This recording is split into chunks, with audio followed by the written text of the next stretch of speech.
प्रिय विद्यार्थियों, आप सभी को मेरा नमस्कार। आप सभी को पता है कि एट प्रेजेंट समय में कोविड-19 के कारण सभी कॉलेजेस बंद हैं और ऑनलाइन टीचिंग करवाई जा रही है। तो आप सभी से मेरा निवेदन है कि व्हाट्सएप ग्रुप में जो भी वीडियोज आते हैं उन सभी को आप अच्छी तरह से पूरा देखें और साथ साथ में अपने नोट्स बनाते रहें ताकि आपकी जो पढ़ाई है वो निरंतर जारी रह सके। आज इस वीडियो में हम कार्बेनाइन की स्टेबिलिटी के बारे में पढ़ेंगे। Stability of कार्बेनाइन।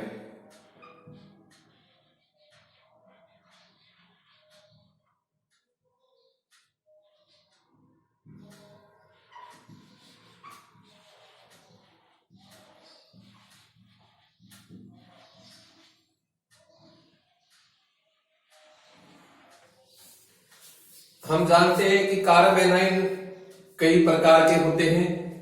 कुछ कार्बेनाइन ऐसे होते हैं जिनकी स्टेबिलिटी बहुत अधिक होती है, तो कुछ कार्बेनाइन ऐसे होते हैं जिनकी स्टेबिलिटी बहुत कम होती है। तो ऐसे कौन से कारक हैं, ऐसे कौन से फैक्टर्स हैं जो कार्बेनाइन की स्टेबिलिटी को प्रभावित करते हैं? तो आज के इस वीडियो में हम उन कारकों के बारे में, उन फैक्टर्स के बारे में जानेंगे जो कार्बेनाइन की स्टेबिलिटी को प्रभावित करते हैं। हम जानते हैं कि एक न्यूट्रल स्पीसीज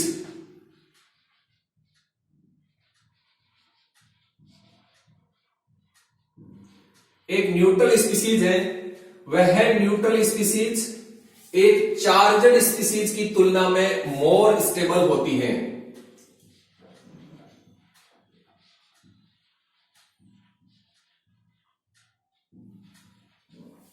यानी एक धन आवेशित स्पीसीज अथवा एक ऋण आवेशित स्पीसीज की तुलना में एक उदासीन स्पीसीज है वो मोर स्टेबल होती है, अधिक स्थायी होती है।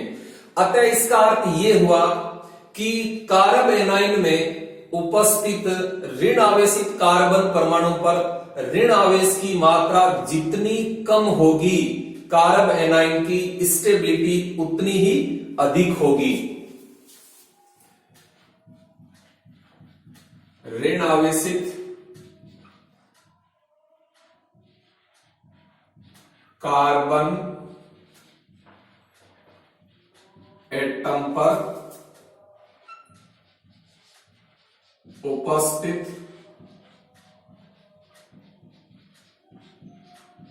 ऋण आवेश की मात्रा जितनी कम होगी, कार्बेनाइन की स्टेबिलिटी उतनी ही अधिक होगी।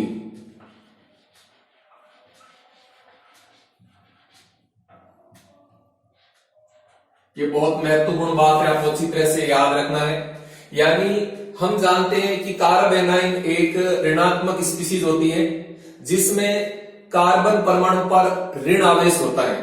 तो ऋण आवेशित कार्बन परमाणु पर उपस्थित ऋण आवेश की मात्रा जैसे जैसे घटेगी वैसे वैसे कार्बेनाइन की स्टेबिलिटी बढ़ेगी। ठीक, तो आपको सबसे मेन ये देखना है, जब आप किसी कार्बेनाइन की स्टेबिलिटी देखें तो आपको यह देखना है कि कार्बेनाइन में उपस्थित ऋण आवेशित कार्बन परमाणु पर ऋण आवेश की मात्रा कितनी है। यदि ऋण आवेश की मात्रा कम है और ऋण आवेश की मात्रा जितनी कम होगी, कार्बेनाइन की स्टेबिलिटी उतनी ही अधिक होगी। अब हम देखते हैं कि ऐसे कौन से फैक्टर्स हैं जो कार्बेनाइन में उपस्थित ऋण आवेशित कार्बन परमाणु पर ऋण आवेश की मात्रा को कम करके कार्बेनाइन की स्टेबिलिटी को इंक्रीज कर देते हैं। कार्बेनाइन की स्टेबिलिटी को इंक्रीज करने वाले फैक्टर्स।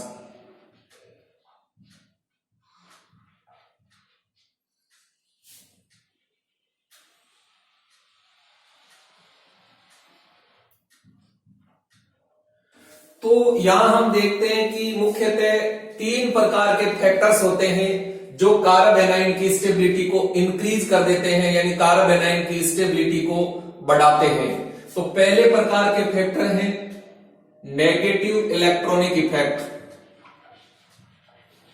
नेगेटिव इलेक्ट्रॉनिक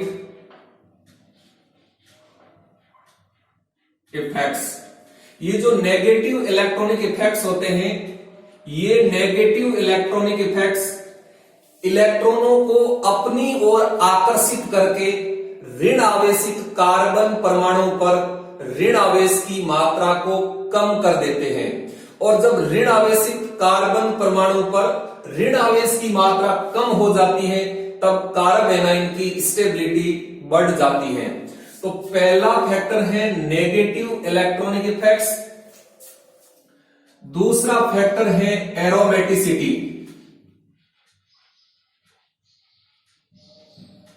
एरोमेटिसिटी, यदि किसी कार्बोनाइन के अंदर एरोमेटिसिटी है, यानी कोई कार्बोनाइन एरोमेटिक है, तो उस कंडीशन में उस कार्बोनाइन की स्टेबिलिटी अधिक होती है। यानी जो एरोमेटिसिटी है, यह एरोमेटिसिटी कार्बोनाइन की स्टेबिलिटी को बढ़ा देते हैं।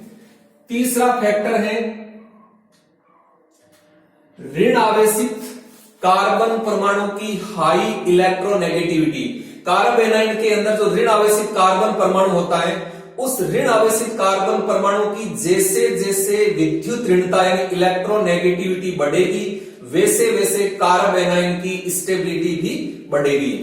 तो तीसरा फैक्टर है ऋण आवेशित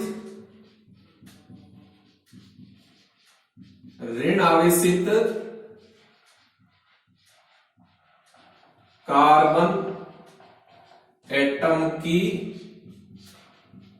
high electronegativity.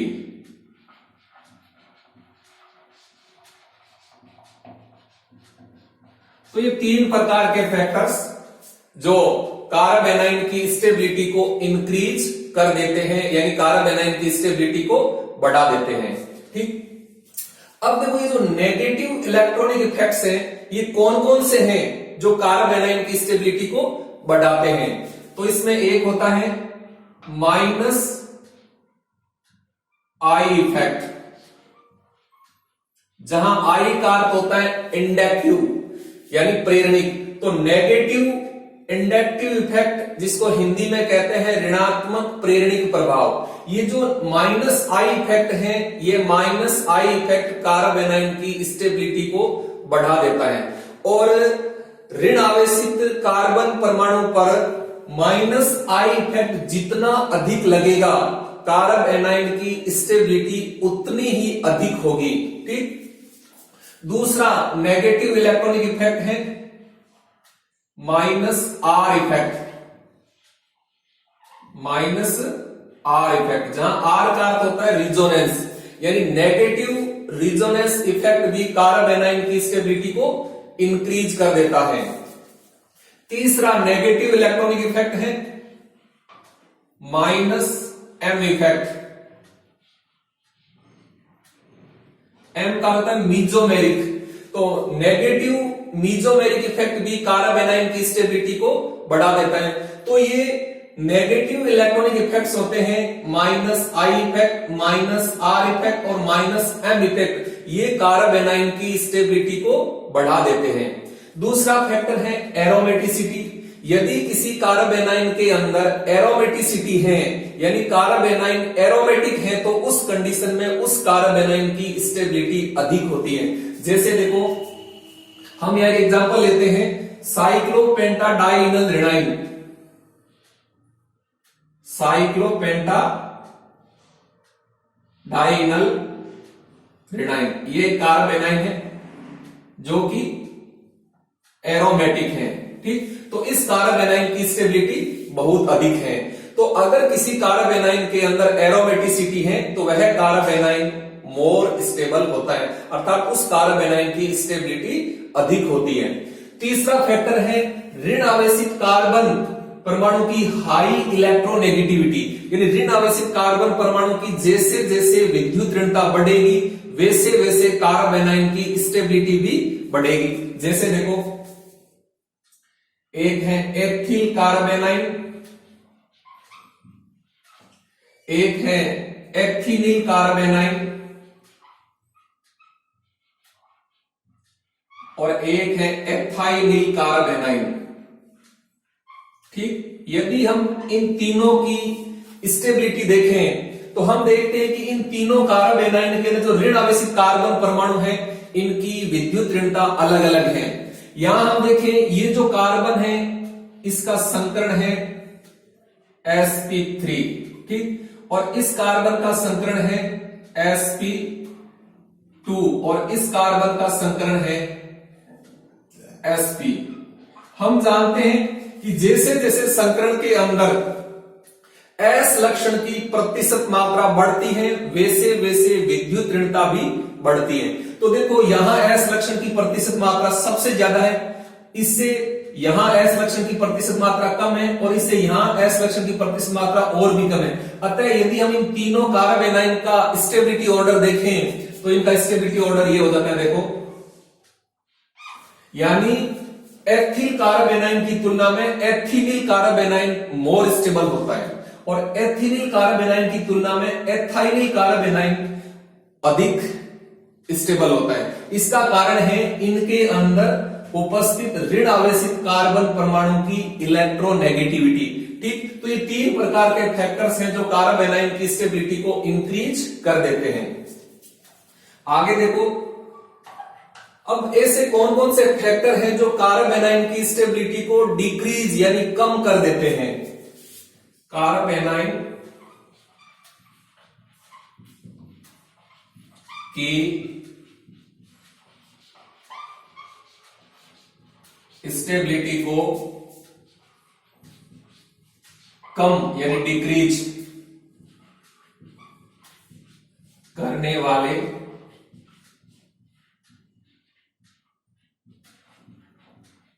Factors,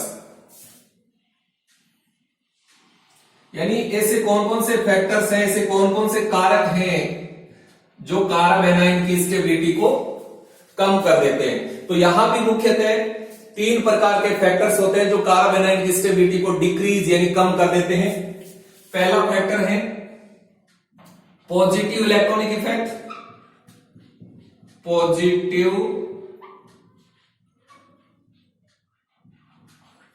electronic effects. ये जो पॉजिटिव इलेक्ट्रॉनिक इफेक्ट्स होते हैं, ये पॉजिटिव इलेक्ट्रॉनिक इफेक्ट्स कार्बेनाइन की स्टेबिलिटी को कम कर देते हैं। दूसरा फैक्टर है anti aromaticity, anti aromaticity, anti aromaticity, anti aromaticity का फैक्टर है वो भी कार्बेनाइन की स्टेबिलिटी को डिक्रीज कर देता है। और तीसरा फैक्टर है ऋण आवेशित कार्बन परमाणु की लो इलेक्ट्रोनेगेटिविटी, ऋण आवेशित कार्बन एटम की लो इलेक्ट्रोनेगेटिविटी, लो इलेक्ट्रोनेगेटिविटी, यानी कार्बेनाइन में उपस्थित ऋण आवेशित कार्बन परमाणु की विद्युत ऋणता इलेक्ट्रोनेगेटिविटी जितनी कम होगी कार्बेनाइन की स्टेबिलिटी भी उतनी ही कम होगी। तो ये तीन प्रकार के फैक्टर्स हैं जो कार्बेनाइन की स्टेबिलिटी को डिक्रीज कर देते हैं, कम कर देते हैं। ठीक, तो जो पॉजिटिव इलेक्ट्रॉनिक इफेक्ट होते हैं ये क्या करते हैं, ये इलेक्ट्रॉनों को अपने से दूर की ओर प्रतिकर्षित करते हैं, जिसके परिणाम स्वरूप क्या होता है, कार्बेनाइन में उपस्थित ऋण आवेशित कार्बन परमाणु पर ऋण आवेश की मात्रा बढ़ जाती है। और जब कार्बन परमाणु पर ऋण आवेश की मात्रा बढ़ जाती है तब कार्बेनाइन की स्टेबिलिटी कम हो जाती है। तो देखो, पॉजिटिव इलेक्ट्रॉनिक इफेक्ट कौन कौन से हैं जो कार्बेनाइन की स्टेबिलिटी को कम कर देते हैं। तो यहां एक इफेक्ट होता है plus I effect, plus I effect. दूसरा है प्लस आर इफेक्ट, और तीसरा है प्लस एम इफेक्ट। तो ये पॉजिटिव इलेक्ट्रॉनिक इफेक्ट कार्बेनाइन की स्टेबिलिटी को कम कर देते हैं। ठीक, दूसरा जो फैक्टर है वो एंटी एरोमेटिसिटी। यदि किसी कार्बेनाइन के अंदर एंटी एरोमेटिसिटी है, यानी कोई कार्बेनाइन एंटी एरोमेटिक है, तो उस कार्बेनाइन की स्टेबिलिटी कम होती है। जैसे देखो साइक्लोहेप्टाट्राइनल रेनाइन,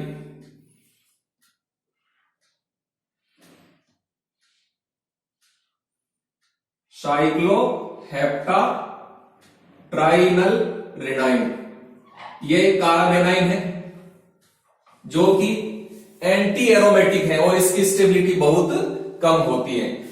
और तीसरा फैक्टर है ऋण आवेशित कार्बन एटम की लो इलेक्ट्रोनेगेटिविटी, यानी ऋण आवेशित कार्बन परमाणु की इलेक्ट्रोनेगेटिविटी जैसे जैसे घटेगी वैसे वैसे कार्बेनाइन की स्टेबिलिटी भी घटेगी। तो ये तीन प्रकार के फैक्टर्स हैं जो कार्बेनाइन की स्टेबिलिटी को डिक्रीज कर देते हैं, कम कर देते हैं। अब हम एक जनरल स्टेबिलिटी ऑर्डर देखते हैं कार्बेनाइन के लिए। तो देखो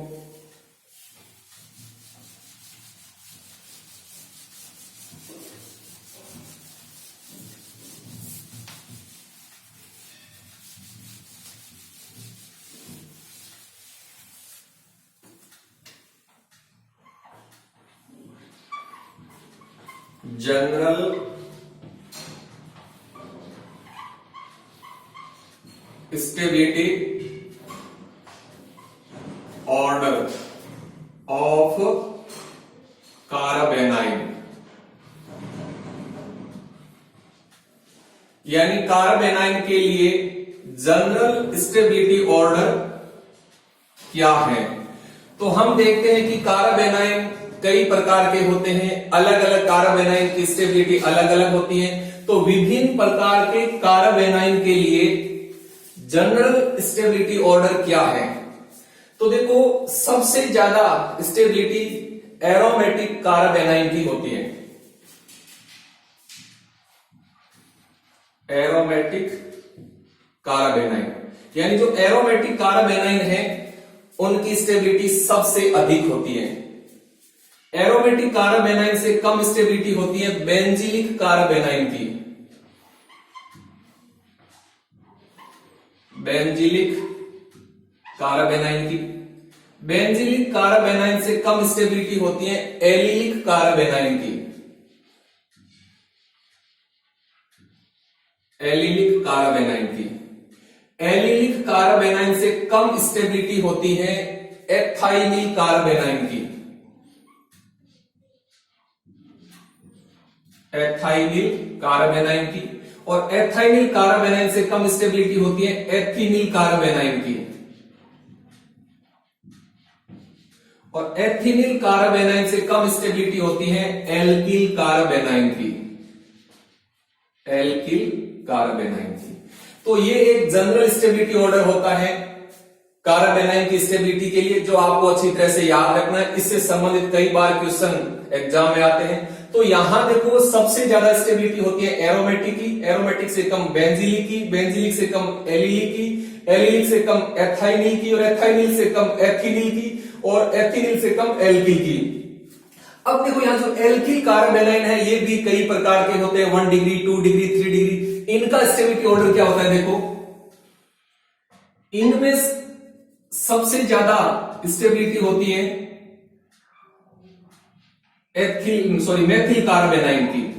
मेथिल कार्बेनाइन से कम स्टेबिलिटी होती है 1 डिग्री कार्बेनाइन की।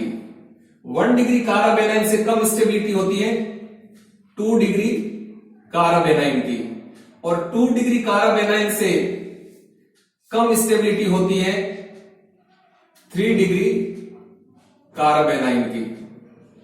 ठीक, तो इस प्रकार से कार्बेनाइन के लिए यह एक जनरल स्टेबिलिटी ऑर्डर होता है। तो इस ऑर्डर के अनुसार यह स्पष्ट है कि कुछ कार्बेनाइन ऐसे होते हैं जिनकी स्टेबिलिटी बहुत अधिक होती है। तो देखो, most stable carbanion, most stable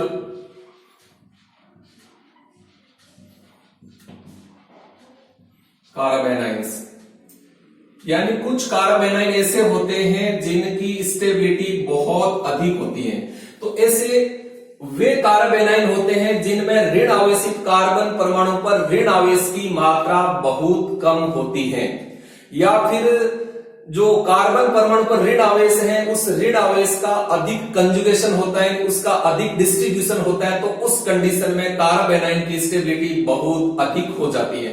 ठीक, तो हम यहां कुछ एग्जांपल देखते हैं मोस्ट स्टेबल कार्बेनाइन के। तो यहां देखो,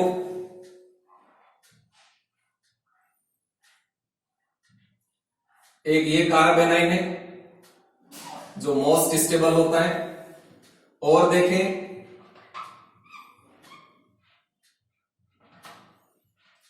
ये कार्बेनाइन भी मोस्ट स्टेबल होता है, और देखें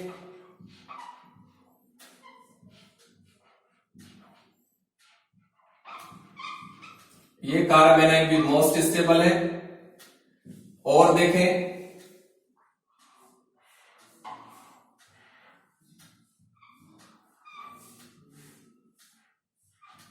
ये कार्बेनाइन भी मोस्ट स्टेबल है, और देखें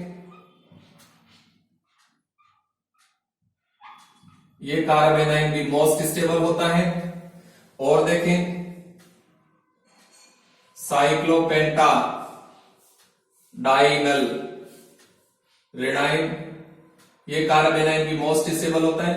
इसके अलावा और भी बहुत सारे कार्बेनाइन होते हैं जिनकी स्टेबिलिटी बहुत अधिक होती है। तो यहां मैंने आपको मोस्ट स्टेबल कार्बेनाइन के कुछ एग्जांपल बताए हैं 4-5। इनके अलावा और भी बहुत सारे कार्बेनाइन होते हैं जो कि मोस्ट स्टेबल होते हैं ईटीसी। यानी इन सभी में क्या है, इन सभी के अंदर जो ऋण आवेशित कार्बन परमाणु है उस ऋण आवेशित कार्बन परमाणु पर ऋण आवेश की मात्रा बहुत कम है, या फिर जो ऋण आवेश है उसका अधिक डीलोकलाइजेशन हो रहा है, तो उस कंडीशन में कार्बेनाइन की जो स्टेबिलिटी है वो बहुत अधिक हो जाती है। तो ये कुछ मोस्ट स्टेबल कार्बेनाइन के एग्जांपल मैंने आपको यहां बताए हैं।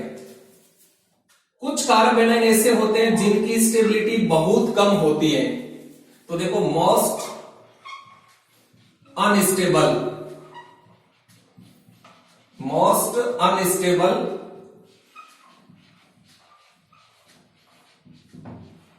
कार्बेनाइंस। अब देखो, ऐसे कार्बेनाइन की स्टेबिलिटी बहुत कम होती है जिनमें ऋण आवेशित कार्बन परमाणु पर ऋण आवेश की मात्रा बहुत अधिक होती है। जब ऋण आवेशित कार्बन परमाणु पर ऋण आवेश की मात्रा बहुत अधिक होगी तो उस कंडीशन में कार्बेनाइन की स्टेबिलिटी बहुत कम होगी, क्योंकि हम जानते हैं कि एक न्यूट्रल स्पीसीज है, वह न्यूट्रल स्पीसीज एक चार्जड स्पीसीज यानी एक धन आवेशित स्पीसीज अथवा एक ऋण आवेशित स्पीसीज की तुलना में मोर स्टेबल होती है। यानी कार्बन परमाणु जब न्यूट्रल होता है, उदासीन होता है, उस समय वह ज्यादा स्टेबल होता है। तो देखो, मोस्ट अनस्टेबल कार्बेनाइन कौन कौन से होते हैं, तो यहां हम कुछ एग्जांपल देखते हैं मोस्ट अनस्टेबल कार्बेनाइन के। तो एक कार्बेनाइन है टर्सरी ब्यूटिल कार्बेनाइन। तो यहां जो टर्सरी ब्यूटिल कार्बेनाइन है ये मोस्ट अनस्टेबल है, इसकी स्टेबिलिटी बहुत कम है, क्योंकि यहां इस ऋण आवेशित कार्बन परमाणु पर ऋण आवेश की मात्रा बहुत अधिक है, क्योंकि यहां इस पर तीन तरफ से प्लस आई प्रभाव पड़ रहा है। तो इस ऋण आवेशित कार्बन परमाणु पर शानदार प्लस आई इफेक्ट पड़ रहा है। तो जब इस पर प्लस आई इफेक्ट ज्यादा पड़ रहा है तो इस पर ऋण आवेश की मात्रा बहुत अधिक हो जाती है, और जब इस कार्बन परमाणु पर ऋण आवेश की मात्रा बहुत अधिक हो जाती है जिसकी स्टेबिलिटी बहुत कम हो जाती है। और अपना एग्जांपल देखें, साइक्लोप्रोपिनिल रेनाइन, ये कार्बेनाइन है, इसकी स्टेबिलिटी बहुत कम है क्योंकि ये एंटी एरोमेटिक है। ठीक, और अपना एग्जांपल देखें तो साइक्लो हेप्टा ट्राइनल रेनाइन, साइक्लोहेप्टाट्राइनल रेनाइन। इस कार्ब एनाइन की भी स्टेबिलिटी बहुत कम होती है, क्योंकि यह भी एक एंटी एरोमेटिक स्पीसीज है। तो ये जो मैंने आपको यहाँ 3 कार्ब एनाइन बताए हैं, इनकी स्टेबिलिटी बहुत कम होती है, ये मोस्ट अनस्टेबल कार्ब एनाइन। इसके अलावा और भी कई मोस्ट अनस्टेबल कार्ब एनाइन होते हैं। तो इस प्रकार से अभी मैंने आपको उन फैक्टर्स, उन कारकों के बारे में बताया है जो कार्ब एनाइन की स्टेबिलिटी को प्रभावित करते हैं। आगे देखते हैं कार्ब एनाइन की structure.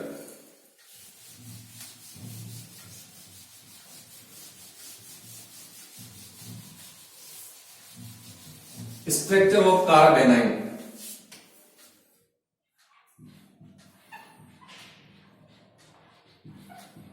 Structure of carb A9. यदि हम कार्ब एनाइन की संरचना देखें तो हम जानते हैं कि कार्ब एनाइन में उपस्थित ऋण आवेशित कार्बन परमाणु 3 रूपों में पाया जाता है, 3 फॉर्म में पाया जाता है। अब देखो 3 रूप कौन कौन से होते हैं ऋण आवेशित कार्बन परमाणु के।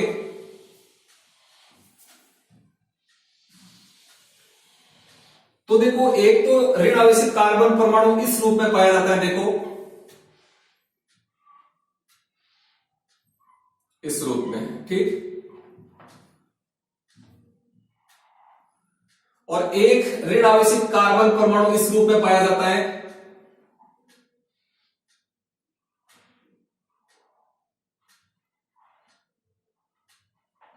और एक ऋण आवेशित कार्बन परमाणु इस रूप में पाया जाता है।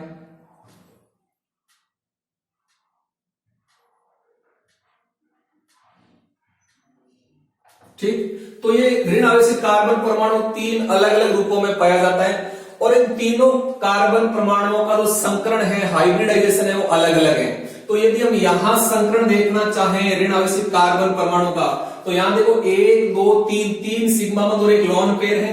तो यहां जो ये कार्बन परमाणु ये sp3 संकरित अवस्था में होता है। यहां हम इसके संकरण देखें तो यहां देखो सिग्मा बंध कितने, 1 और 2 सिग्मा बंध एक लोन पेयर। तो यहां ये कार्बन sp2 संकरित अवस्था में है, ठीक। और इस कार्बन का संकरण देखना चाहें तो यहां देखो 1 सिग्मा बंध एक लोन पेयर है। तो यहां जो कार्बन परमाणु है sp संकरित अवस्था में, ठीक। अब हम इसकी ज्योमेट्री देखें तो इसकी ज्योमेट्री होती है अमोनिया की भांति ट्राइगोनल पिरामिडल। तो इस तरह से इसकी ज्यामिति होती है, देखो ये ऋण आवेशित कार्बन परमाणु है, इसके ऊपर एक लोन पेयर होता है और ये त्रिसंयोजी होता है, ठीक। तो ये ज्योमेट्री होती है ट्राइगोनल पिरामिडल, ट्राइगोनल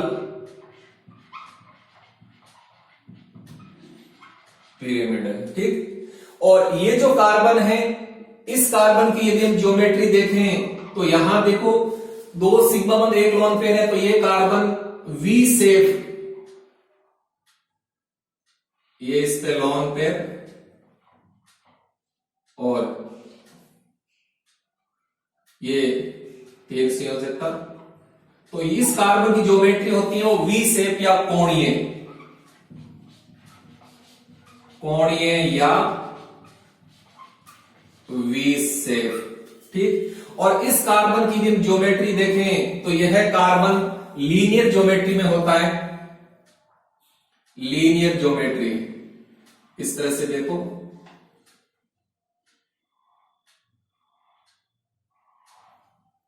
ये लीनियर ज्योमेट्री होती है, रेखीय ज्यामिति, ठीक। तो ये कार्ब एनाइन की संरचना होगी जिसमें आपको 2 बातें बतानी है, एक तो हाइब्रिडाइजेशन और दूसरा उस कार्बन की ज्यामिति कैसी होती है। अब आप असाइनमेंट के लिए एक क्वेश्चन नोट कीजिए, क्वेश्चन लिखिए, निम्न कार्ब एनाइन को इनके स्थायित्व के बढ़ते हुए क्रम में व्यवस्थित कीजिए। निम्न कार्ब एनाइन को इनके स्थायित्व के बढ़ते हुए क्रम में व्यवस्थित कीजिए। तो पहला लिखिए methyl carb A9, ethyl carb A9, iso propyl कार्बेनाइन,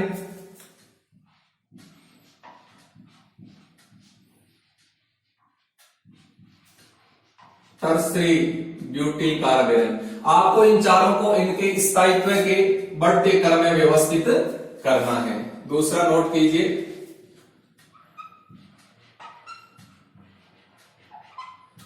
ethyl कार्बेनाइन,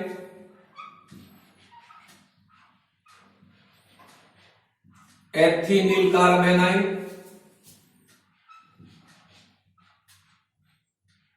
एथाइनिल कार्बेनाइन। आपको इन तीनों को इनके स्टेबिलिटी के बढ़ते हुए क्रम में व्यवस्थित करना है। तीसरा नोट कीजिए, साइक्लोप्रोपिनिल रेनाइन, साइक्लोपेंटाडाइनल रेनाइन, और एक ले लीजिए बेंजिल कार्बेनाइन। आपको इन तीनों को इनके स्टेबिलिटी के बढ़ते हुए क्रम में व्यवस्थित करना है। थैंक यू, धन्यवाद।